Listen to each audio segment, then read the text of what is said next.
It's time to watch the interview. That's right. Pepe W. Buckle in, guys.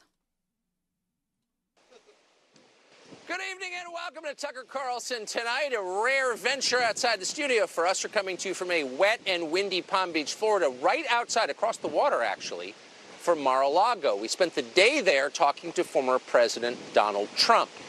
It was his first interview since he was arraigned in a Manhattan criminal court exactly 1 week ago. The Republican frontrunner for Denims, president you are so arrested. when you smile.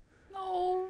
Happy for you. Please don't bite me though people smile. I'm gonna bite you. By a Democratic prosecutor on political grounds. Nothing like that has ever happened, and we wanted to hear from the man who experienced it. The conversation went in a lot of different directions, heavily on foreign policy. Really an amazing conversation. Here's how it began. Mr. President, thank you for having us. Thank you. Last week you were in New York for this arraignment. The world watched it. You've not given an interview since. You were there, I think, 57 minutes.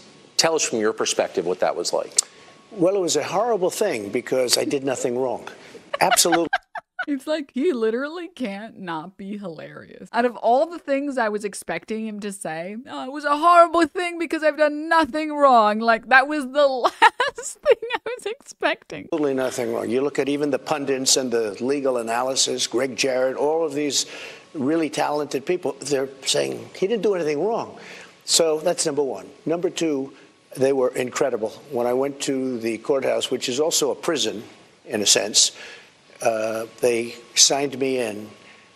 And I'll tell you, people were crying. People that work there, professionally work there, that have no problems putting in murderers, and they see everybody. It's tough place. People were crying.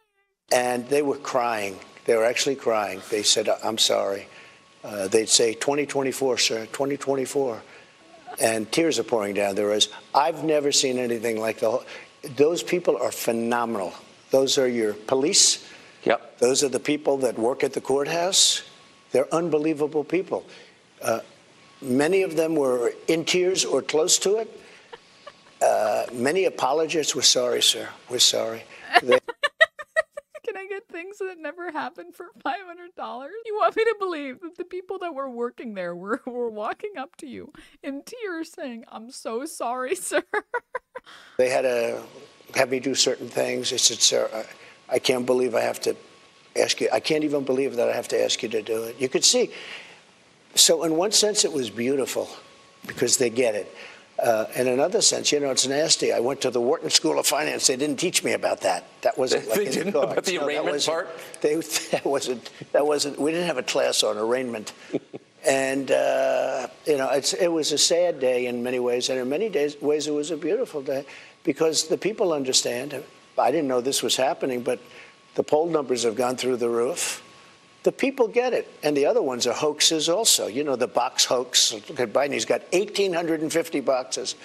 And, that's a hoax. And then the one in Atlanta where I had a perfect phone call. This is all weaponization. They're weaponizing our justice system, Tucker. And they think if they go and give you a subpoena, I guess I'm very well known and people understand it and they get it. And maybe I have a bigger platform so I can explain it. But if you're somebody, a Republican, let's say, running for office, and you get a subpoena, you might as well resign because you're not going to be able to survive it. And the voters aren't going to handle it. The voters aren't going to take it. What they're doing is weaponizing the system, and there's never been anything like it. And it's all disinformation. You see, the other day, Afghanistan, one of the worst things I've ever seen, I think the most embarrassing moment that this country's ever had, frankly, the way we got out, not the getting out, we had to get out, it was ridiculous to be there. And I had that so good, so tight, so tough. I spoke to the leader, Abdul. I said, Abdul, if you do anything, you're going to get hit really hard. Literally, he said. But Tucker Carlson is struggling to say serious. So good, so tight. So tough. Good, so tight, so tough. I spoke to the leader, Abdul. I said, Abdul, if you do anything, you're going to get hit really hard. Literally, He's trying so hard to be serious. He said, but so why? Why? He goes, why, oh, why do you send me a picture of my house? I said, you'll have to figure that one out, Abdul.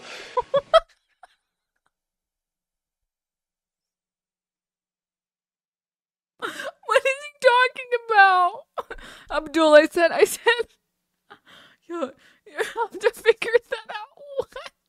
But we didn't have one death in 18 months. He knew, not one death. And then to see the way we got out, like we were surrendering, like taking the military out first, leaving $85 billion worth of equipment behind. Keep it tight for me, Abdul. Giving up Bagram. I was going to keep Bagram. I was getting out, but not for Afghanistan. It's 1 hour away from where China makes its nuclear weapons. It's one of the biggest Air Force bases in the world, I think the biggest, with runways that go 10,000 feet. I was keeping that because of China, not because of Afghanistan. Right. And they left everything. They left in the dark of night. They left the lights on. They left the dogs, by the way. You know, the people say about the dogs. They left the dogs.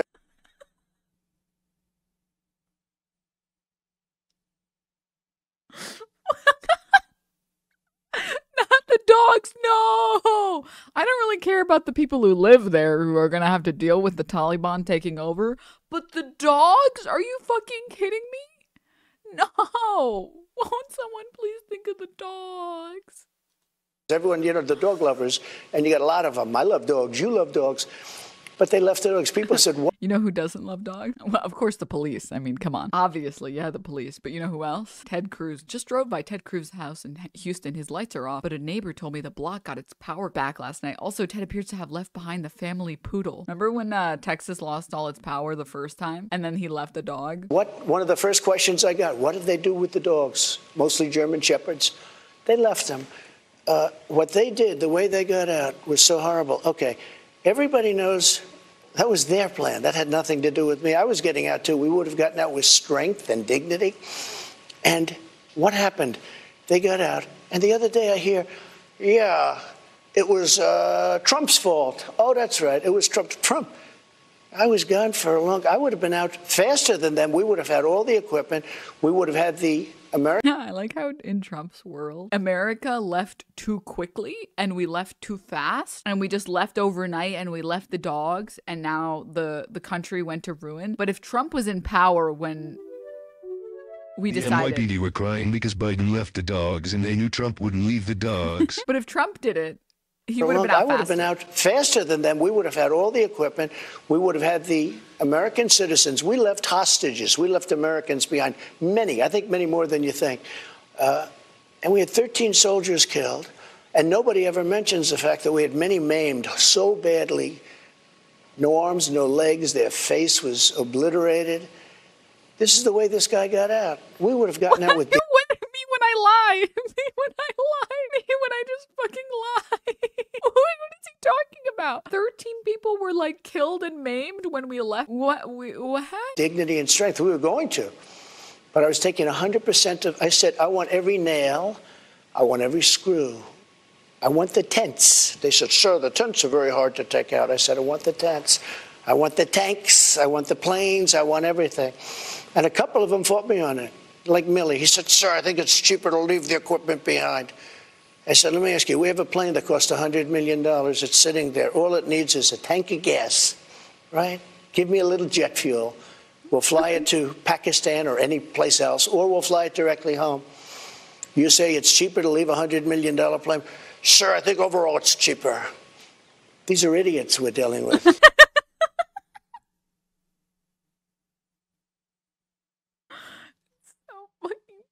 It's so funny. It's just so good. I actually really miss Trump. I want Trump to be barred from ever running for office, but I want him to keep talking publicly because it's so funny. They left $85 billion worth of equipment. They left our American citizens behind. And they moved the military out first. No, you moved the military out last. I did a little skit with a 5-year-old kid. I said, let me ask you, here's the situation. I explained the situation. I said, would you take the military out first, or would you take it out last? I take it out last, 5-year-old. But they took the military out first, and they were afraid.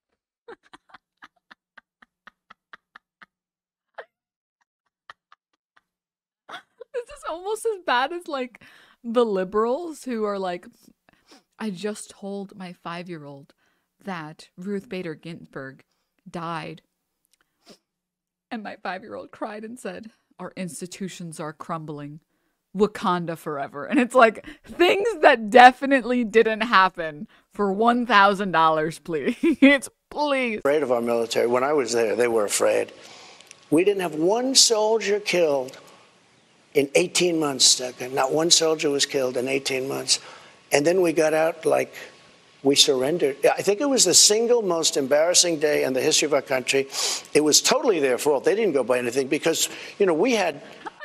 January 6th takes most embarrassing day in American history by like a landslide. I think having a bunch of chuds run into the Capitol, trespass, break government property, and the worst part is not cover their faces while they do it and record themselves committing a crime. I think that was pretty embarrassing. That was pretty sad, I'm gonna be honest. Not because they broke into government property, but because they did it while recording their faces.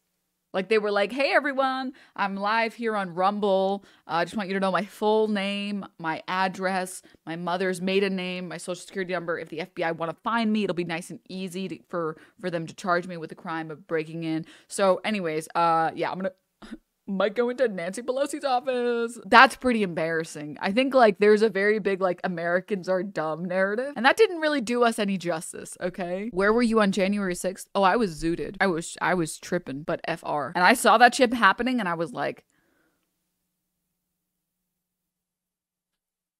so am I just zooted as fuck, or is this actually crazy that this is happening? Because I can't tell. Reality is too distorted for me to be able to tell whether or not this is actually crazy or I'm just really zooted. A system of getting out.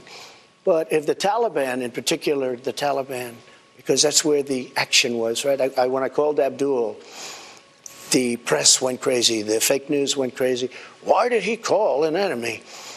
I said, well, it's Jesse James. I used to ask him, why did he rob banks? He said, that's where the money is. Why did I call the head of the Taliban? Because that's where the killing was. And he's there now, Abdul. I'm sure he likes me. Call me Your Excellency. I don't know if he calls Biden Your Excellency. Probably. I mean, they're one of the largest arms dealers now in the world. They're selling the $85 billion worth of it because they only need 5% of it. Of course. They're selling the equipment. They're one of the largest, I think, second arms dealers, brand new helicopters, brand new airplanes, brand new tanks. Unbelievable what we left. Are we watching the same thing? Did we just watch a segment of Trump saying that he called the head of the Taliban because he has them on speed dial? Did motherfucker just say that and then say that the head of the Taliban called him Your Excellency? What do you mean? What do you mean, bro? Left behind. We ran, and there was no reason to. I had them. I could have stayed there for 5 years if I wanted to. I wanted out. 21 years was enough. I wanted out. We shouldn't have been there in the first place.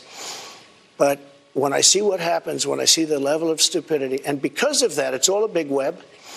Because of that, I think Putin, who would have never gone into Ukraine when I was there, would have never. I talked to him about it often. Would have never. What? What did you just say?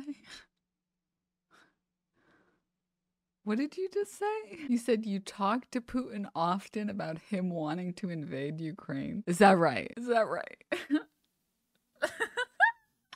Go back and look at Tucker. Tucker is so lost. Tucker is so confused. He's like, this is going to do so well. We're going to get such good numbers. Never, ever done that. When he saw that I wasn't there and he saw these fools, these stupid people, and think of that, the way they left Afghanistan, and nobody was fired.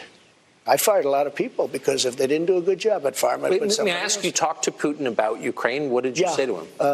I could see that he loved it. And I said... he loved Ukraine. He considers it to be a part of Russia. Yeah. I said, not when I'm president. We had a very good relationship. I mean, look, I was the worst thing that ever happened to him. I closed up his pipeline. You never heard the words Nord Stream 2 until I came along. Nord Stream 2 was their pipeline. And I had a great relationship with him, but it was very tough because they had a fake Russia investigation. And I told him, and he told me, he said, it's very... Dude, once you notice the Trump sniffing, you can't stop noticing it. The sniffs are so loud. Because they had a fake Russia investigation. And I told told him, and he told me, he said, it's very hard for us to deal, don't you think? I said, very hard, because we have a fake investigation that turned out to be a fake. For 2 years it went on.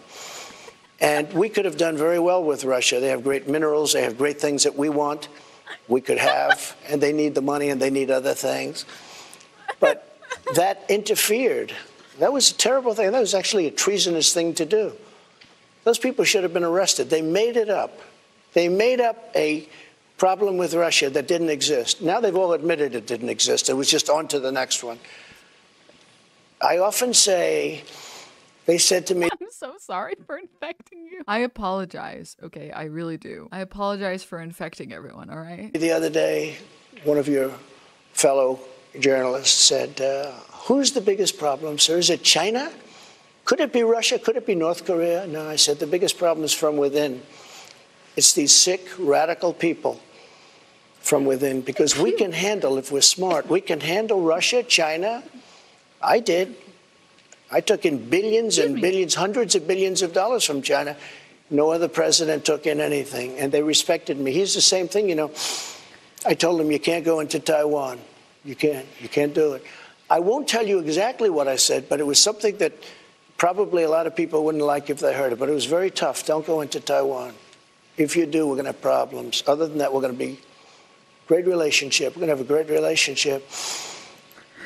And he said to me, when I said, we're going to do something, if he goes in, no, you wouldn't do it. I'll do that. I swear I'll do that. And he didn't believe me, but he believed me 10%. The same thing with Putin. I said I was going to do something really nasty if he goes into Ukraine. He said, no, you're not going to do that. I said, I will. And he didn't believe me either, but he believed me 10%. And the He didn't believe me, but he believed me 10%. And that was enough to get him to stop invading. I like how in Trump's world, this is who he is. This is Trump, and this is like Ukraine. And then this is like Russia. I was the one thing standing between Russia and Ukraine. And when I left, guess what? There was no one to protect the Ukrainians. 10%, you never heard talk about going into Ukraine. You never heard talk about going into Taiwan until I was no longer there. Now, what a mess the world is in. What a mess. What a mess. What a mess the world is in. We traveled to Mar-a-Lago today to interview the former president Ukraine. Sniff, sniff. on his recent arrest by a Democratic prosecutor. But once we sat down, we wound up talking mostly about foreign policy. For a man who was caricatured as an extremist, we think you'll find what he has to say moderate, sensible, and wise. When we come back, Donald Trump's greatest fear for America, something we almost never talk about. We'll be right back. I just want to know one thing. Why is Tucker Carlson sucking Trump's dick so hard? He's like full-blown, like, grapefruiting it. I think you'll find him very, very reasonable. Okay, guys, why is this promoting Democrats in the middle of this Fox video? Last former president and now the Republican frontrunner Donald Trump. While the rest of us have spent the last 2.5 years arguing about systemic racism and trans rights and other ephemera, other imaginary things. Are the trans people in the room with us right now? Are they in the room with us right now? They can't hurt you if you close your eyes, okay? Everybody knows it's actually the super, super secret technique. If you get under your blanket, the trans people can't get there. It's true. The blanket is like a force field that prevents trans people from entering. I would never say lies on this stream. America's position globally has eroded so fast it defies belief. But Donald Trump has noticed things have really changed since he left office, and that's the topic of this next part of the conversation. Here it is. You said at the time when you were president that going to war with Russia, either hot war or cold war, would drive Russia into an alliance with China. I did. And that would displace us as the most powerful nation. I did. But we have a bigger problem. The bigger problem is the weaponry. The weaponry today is so powerful. This isn't like Second World War where we have army tanks running around shooting each other. This is weapons the likes of which the world has never seen before. They have them and we have them. And China has them less, but within 5 years, China will have equal to us. China, I'm talking about nuclear. China has the beginnings of a very big, very powerful nuclear. They're short 5 years. They had started much later. Russia and us are comparable. Massive power, massive. And that's one of the things. More than people understand, do you More think? than people understand, yeah. Yeah, more. Were you They don't surprised? understand the power. If you look at Hiroshima, as some people Yep. call it, if you look at Nagasaki, you look at those two events, took place many, many years ago, and multiply that power times 500. Pretty sure if you multiply Nagasaki times 500, that's just everybody is dead. I'm pretty sure that just means everyone on Earth dies. That's what you're talking about. Where it actually melted the granite. You know, granite is unmeltable by blow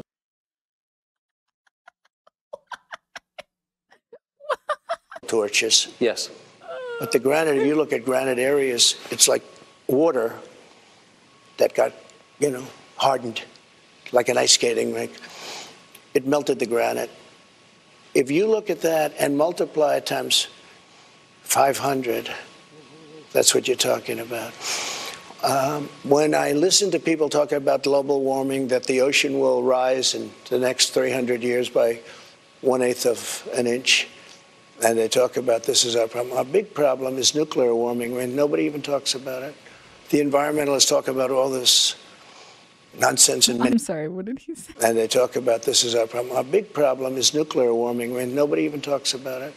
The environmentalists talk about all this nonsense in many cases. Look, I'm an environmentalist also, I guess, in my own way, because I've done a good job with the environment. But Motherfucker, you literally repealed EPA regulations. What do you mean you're You are literally the reason why we've been having more train derailments. That was your fault, motherfucker. nobody talks about nuclear.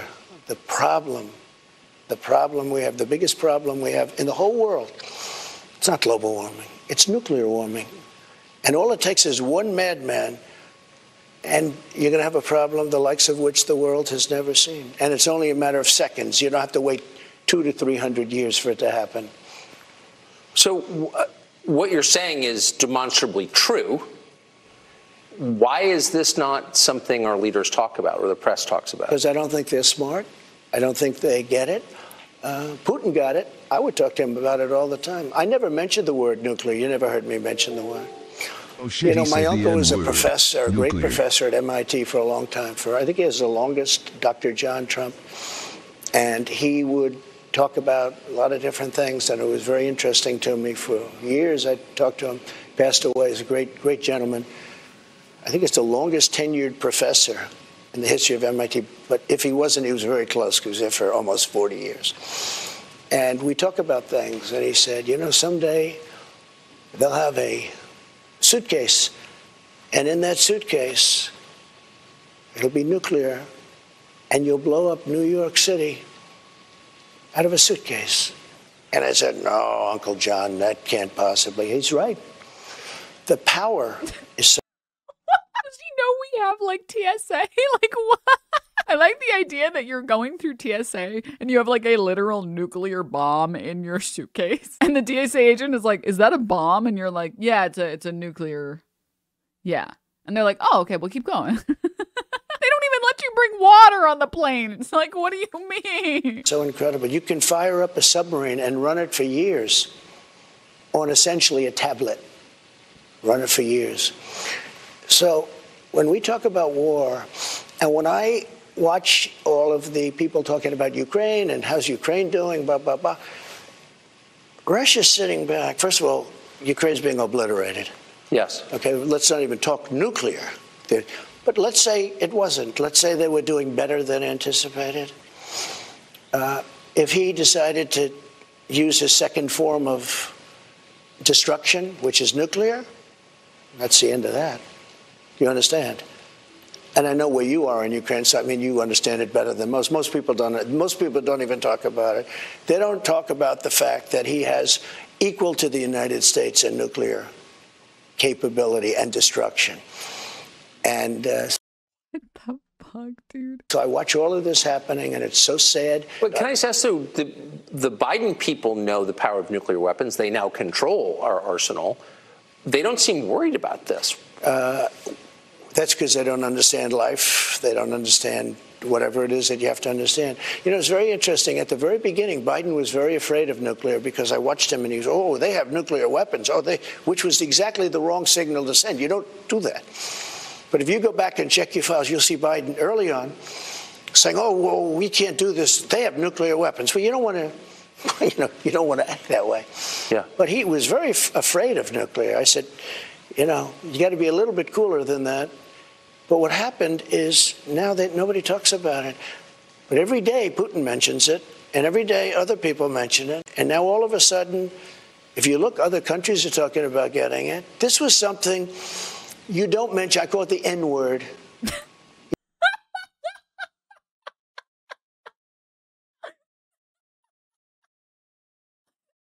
Oh, dude, no, he didn't just say that. Oh, my God. Oh, my God. Oh, my God, please, please, no, please, no. You have two N-words. You don't mention either one of them. The nuclear word you don't mention because the power is so destructive. I met with professors at MIT. Can you imagine if he said both N-words? Because at one point he said the nuclear N-word. And then can you imagine if he said the other one? Oh, my God. Inside of you, there are two N-words. And I was preparing for a debate. I wouldn't say it was a long preparation, but I did want to talk about nuclear because I consider it to be the single greatest threat the world has, far greater than global warming, like not even a contest. And I had these people come down who were very smart, very expert, and I said, so... They're very smart. They're very expert. What are they experts in? Who knows? But they're very expert. When we start talking about nuclear in a debate, how would you handle it? And they looked at me, one in particular, and said, sir, you can't talk about it. You cannot talk about it. Tucker's fucking face. I said, what does that mean? He said, it is so massive, it is so destructive that you cannot talk about it. I understood exactly what he meant. And we stayed away from it for the most part. But now Putin's mentioning it all the time. We don't mention it, but Putin's always mentioning it. You've heard him say it. We are a nuclear power. He said not so long ago, I said, that's the first time I've heard a major country. You do hear it talked about, and I did a good job. I did a great job with North Korea, Kim Jong-un. You went with me on a trip. You insulted him, which didn't make my life too easy, but that's okay. But what? What do you mean he assaulted him? Wait, what? You were there, one of the few. And it was an amazing, it had to be one of the most incredible experiences for you. For sure. But it was amazing. We had thousands of reporters. They weren't treated particularly nicely either, by the way, but I got along great with him. And because of that, it started rough, remember, with, Rocket Man, Little Rocket Man. And he said, I have a button on my desk. A red button. I said, I have a red button on my desk, too. Mine's bigger and mine works. Yours doesn't. I'm fucking crying. It is so fucking funny. Thousands of reporters. They weren't treated particularly nicely either, by the way, but I got along great with him. And because of that, it started rough, remember, with, Rocket Man, Little Rocket Man. And he said, I have a button on my desk. Dude, look at how confused Tucker looks. You remember with Little Rocket Man? You remember Little Rocket Man? You remember? Do you remember? Huh? What are you talking about? What the fuck are you? What? No, I don't remember. I don't. And he said, I have a button on my desk, a red button. I said, I have a red button on my desk, too. Mine's bigger and mine works. Yours doesn't. And this went on for a couple of months. And then all of a sudden, the logjam was broken, and he wanted to meet. And we did meet. And we get along great. To this day, we get along great. He won't talk. What? You mean to tell me dictators get along with each other? No fucking way. I would have never believed that. That's crazy to think about. Biden, he won't even talk to these people. He won't even talk to them. He has no respect for him. He's a man. If he respects you, he'll respect you. He wouldn't talk to Obama. Obama tried to get meetings with him. He wouldn't meet with him. He met with me. I met with him twice. I would have had a deal worked out with him. He's got tremendous nuclear capability. It's the single biggest problem. Maybe this show's more important than even I thought it might be, because somebody's got to understand what has to happen, and they have to de-escalate. So how would you do that now? Well, now, so you have a problem. You got this crazy world is blowing up, and the United States has absolutely no say, and Macron, who's a friend of mine, is over with China. Macron. Milady. Macron. Kissing his ass, okay, in China. I said, France is now going to China. You take a look at Saudi Arabia. Look at what happened. They're great people. They wanted to help us. He goes over and gets a fist pump. You know what a fist pump means? Don't shake my hand because your hand's dirty. That's what a fist pump is. They got it, and they were so insulted. Do you understand that? Yes. Oh, I don't want to shake your hand. Let's go fist pump. What? I really don't think the Saudi Arabians were insulted by that. I'm going to be completely honest. I don't think so. I just don't think that was a really big deal.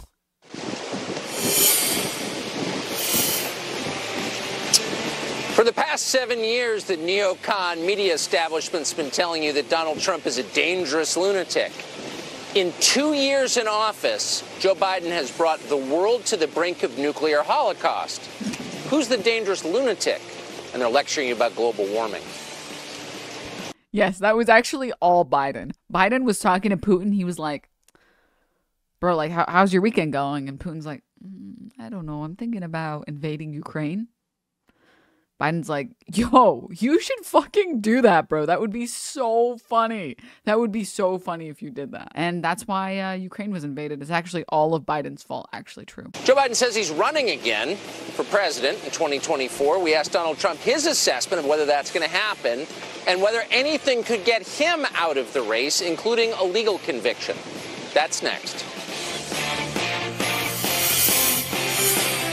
Will it work? We asked Donald Trump directly. And does he think Joe Biden will actually run? Here's that conversation. Do you think Biden will stay in the race? Look, I watch him just like you do. And I think it's almost inappropriate for me to say it. But I deal with other people. I don't see how it's possible. And it's not an age thing. You know, like I say, I have friends that are 88, 89, 92. Bernie Marcus, Home Depot is two brain cells both shut down the second they see a cat. Mine too, Peppergy.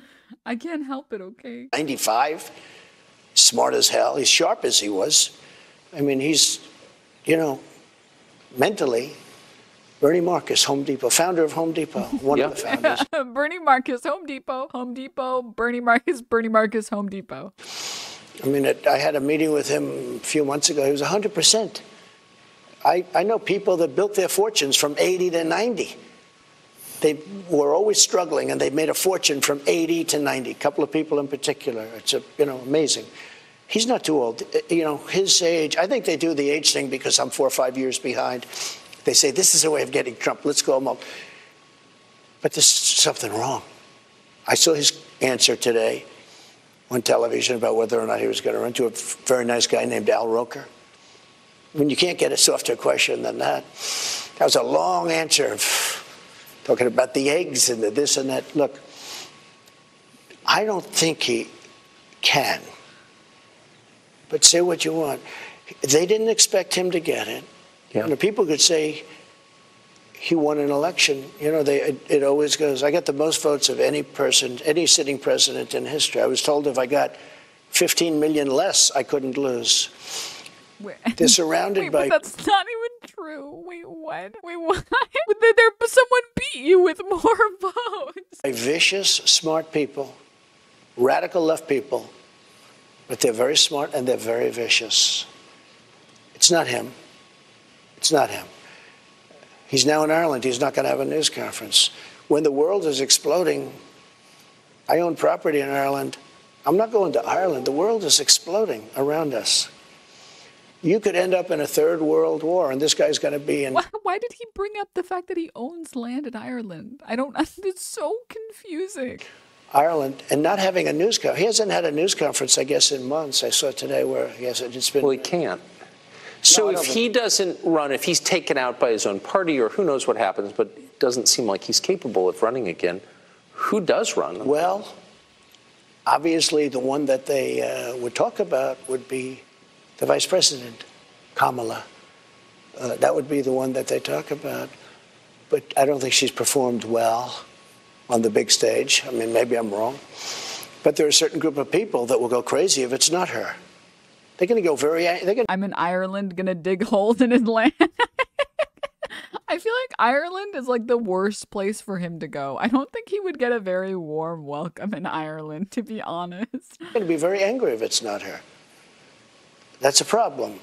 You have a very ambitious guy in California, but he's done a terrible job with the state. I used to get along great with him, when I was president. I got along really good, Gavin. Well, you got along with Gavin Newsom? I did. I really did. He was always very nice to me. He said the greatest things. He would say things like he's doing a great job. He was very about you? About me. That's why I could never hit him, because he was so nice to me. Wait, what? What does he mean I could never hit him? Wait, what? I'm so confused. It's just laying in wait, right? But I could, he was very nice to me.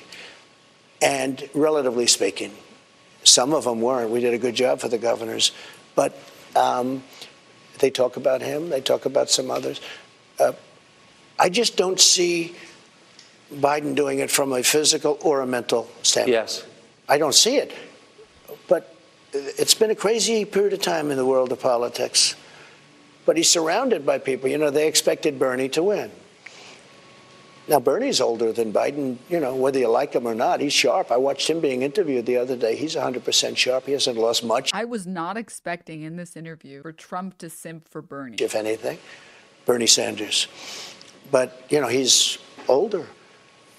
So it's not an age thing. I just don't see him.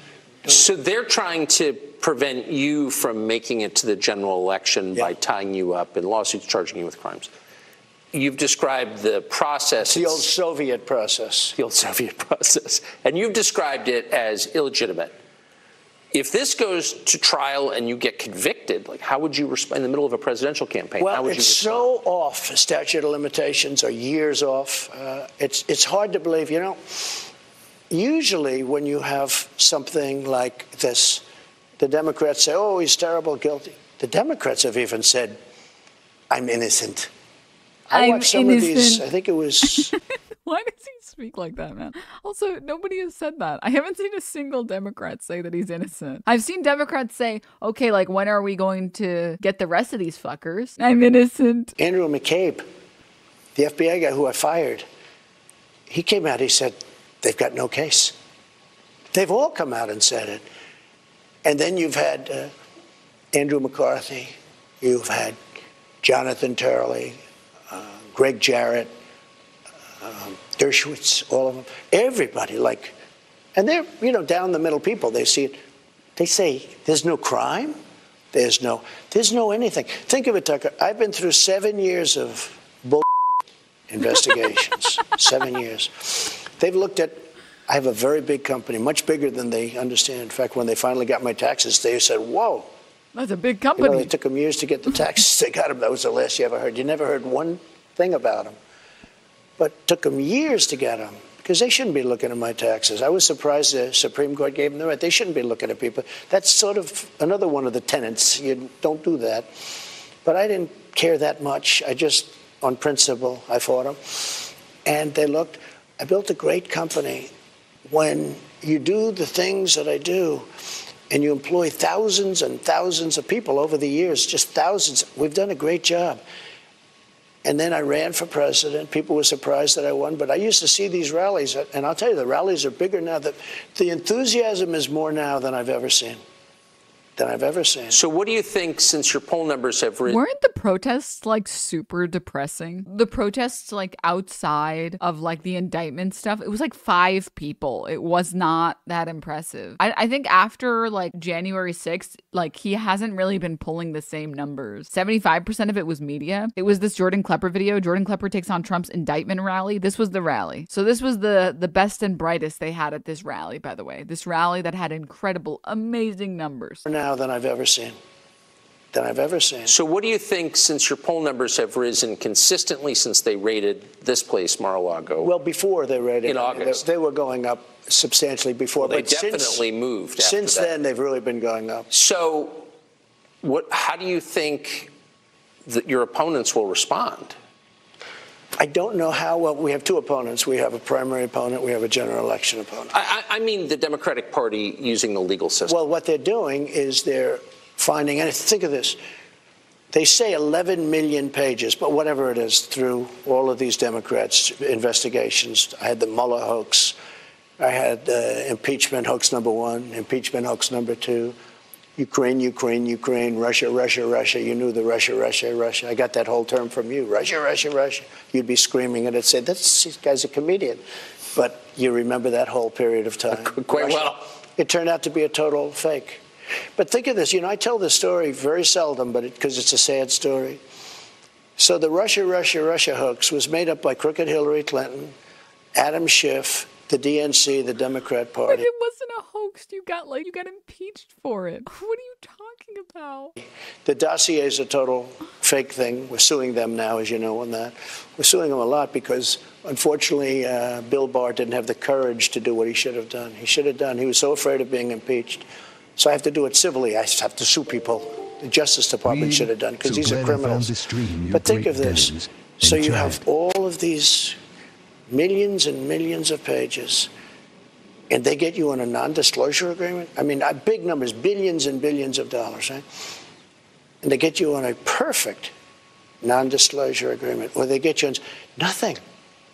A friend of mine who's a big business guy said, you have to be the most honest guy in the world, because with all of those numbers that you have and those big numbers, they don't have anything.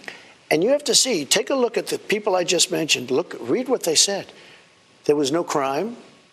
In fact, a lot of people are saying he indicted somebody. There's no crime. That's illegal to do, what he did.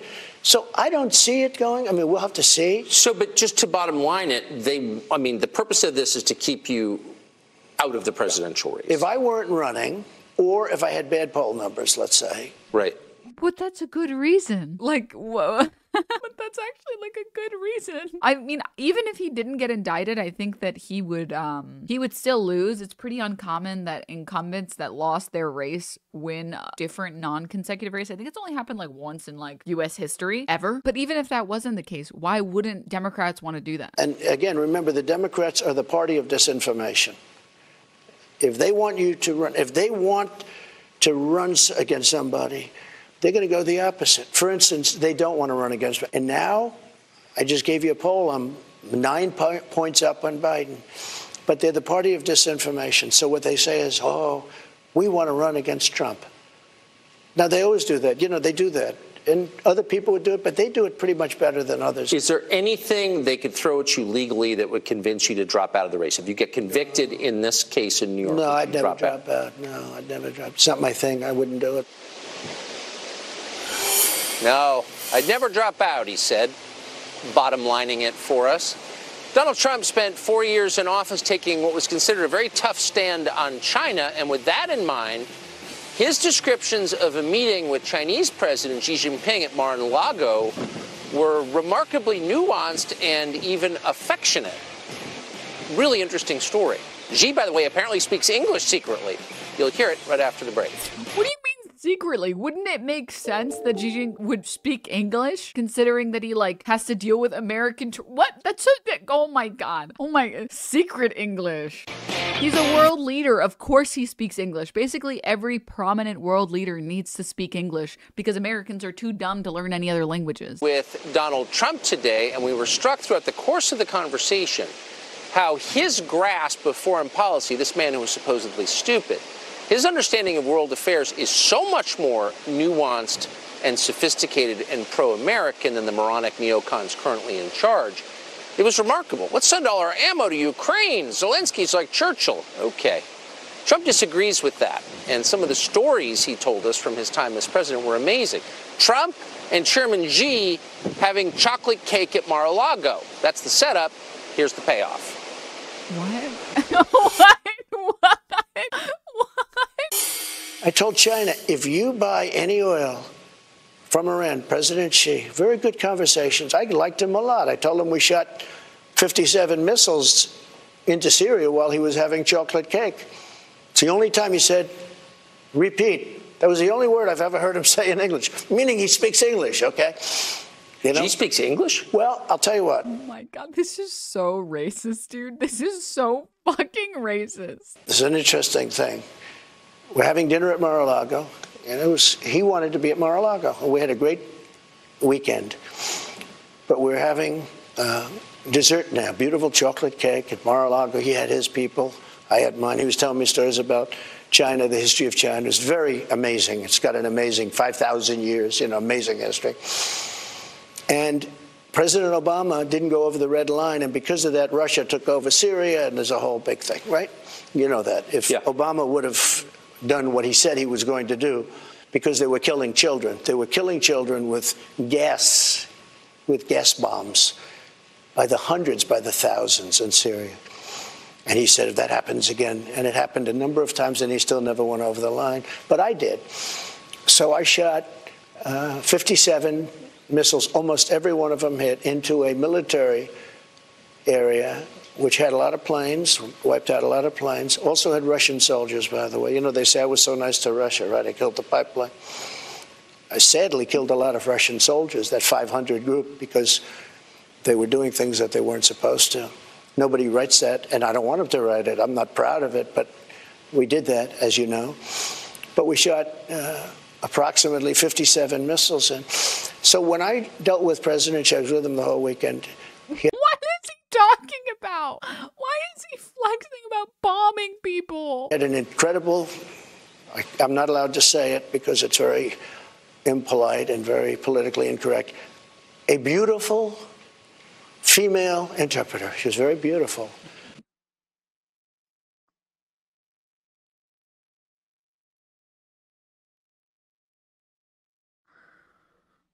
What is going on? What is going on? What is going on? Today, if you say it, they'll say, this is terrible. You're not allowed to say that. But she was very professional. She spoke every word for him. Very professional. Had another couple of them, too. But she was there, and we're having dinner. And he would come in and say hello. She would say hello. He wouldn't say any word. But I said to him, a general came up and said, do we do it now? I said, yeah, you have to do it now. So I gave the order during dinner. Then I said, well, do I tell him? Because they're very closely associated with Syria. Do I tell him now, or do I wait till he finds out after dinner? Because you have about 28 minutes before they hit. So I said, President, we've just fired approximately 57 missiles into Syria, into a base. The missiles are on their way right now. He looked at me and goes, repeat. That's the only time he's ever said it. What?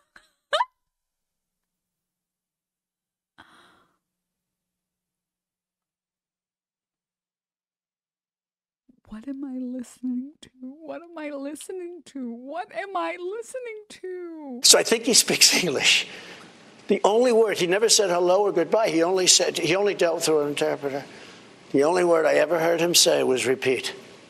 That's an unusual word. I said, how smart is he? Could you tell? Top of the line. Top of the line. Yeah, they're all top of the line. Top of the line. Top of the line, bro. Xi Jinping, top of the line. Our guy's not top of the line. Never was. These are top of the line people. Dude, why does Tucker Carlson look like he's made out of fucking wax? Why does he look like this, man? Top of the line people at the top of their game. President Xi is a brilliant man.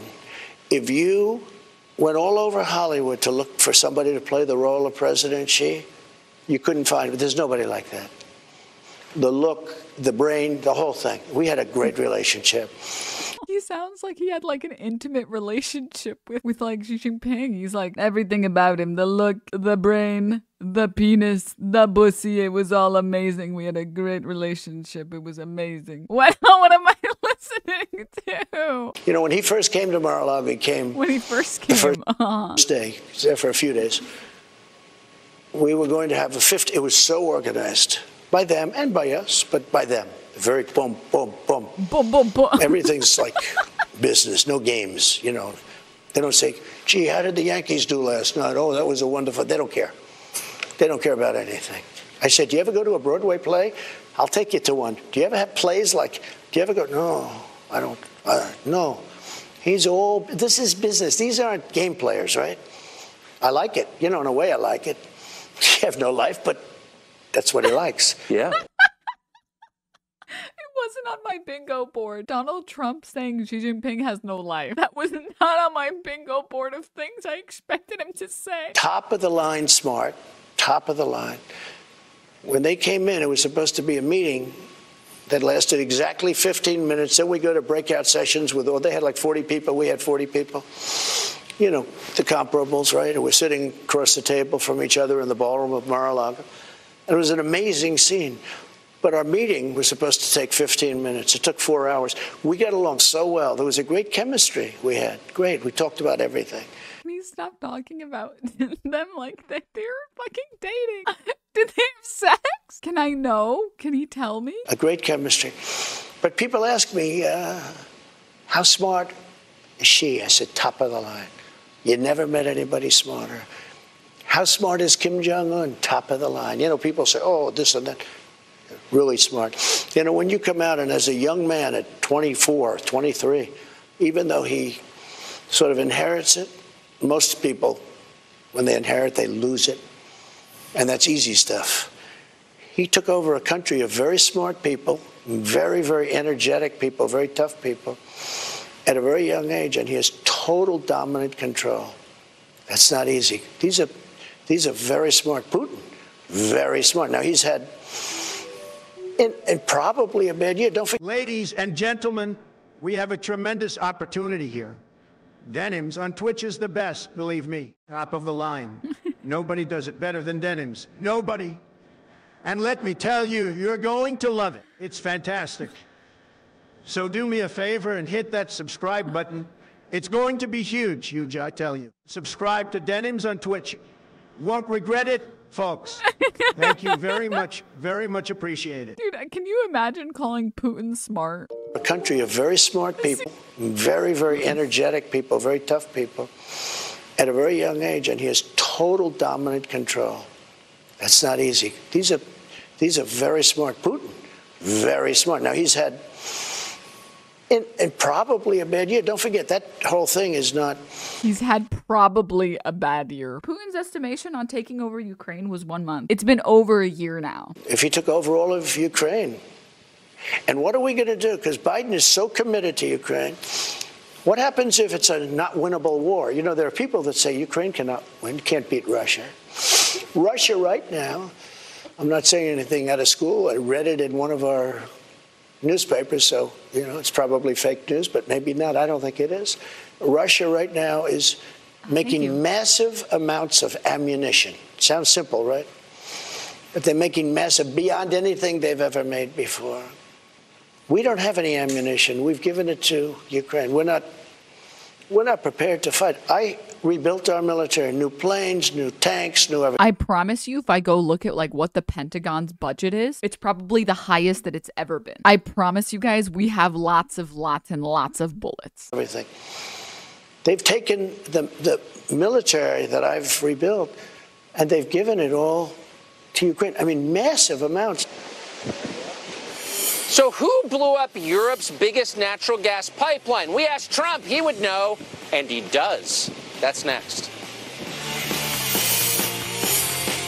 This interview is like surreal. This interview is insane. I forgot. I think it's been such a long time since I've seen Trump in an interview. I forgot how crazy the man is. I forgot how deranged he can be. Like, motherfucker is just chatting. Question. Natural gas pipeline got blown up. Who did it? You're not allowed to ask questions. But no wonder Tucker Carlson never says anything in any other tone of voice. His fucking voice cracks if he tries to show any emotion. Who did it? biggest natural gas pipeline got blown up. Who did it? Oh, I'm going to hell for laughing at that, but it was so funny. Okay, one more time, last time. One more time and that's it. Biggest natural gas pipeline got blown up. Who did it? You're not allowed to ask questions, but we wanted to know what Donald Trump thought. He might know. Here he is.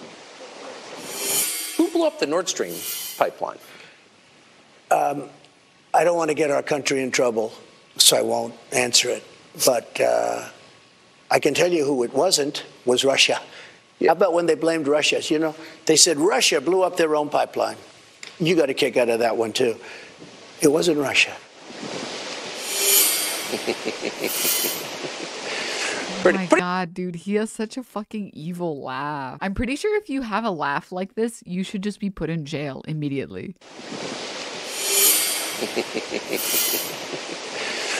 Pretty diplomatic answer for a man who's supposed to be crazy. We're going to play the full clip for you tomorrow night. That's it for us here in hurricane season in Palm Beach. Here's the great Sean Hannity to take over. What a mess, dude. Jesus. What a fucking mess. That ain't no laugh, that's a cackle. Dude, he was having a fucking Joker moment. Man, it really sucks that people like Alex Jones and Donald Trump have real fans. Because can you imagine if we were all on the same page and we all viewed Alex Jones as just entertainment? Like it was just like, come watch the funny man be crazy on TV. That would be amazing. But instead, some people watch it and they're like, real? Real and true? Real and true? I guess I have to believe this person now. It's like, no.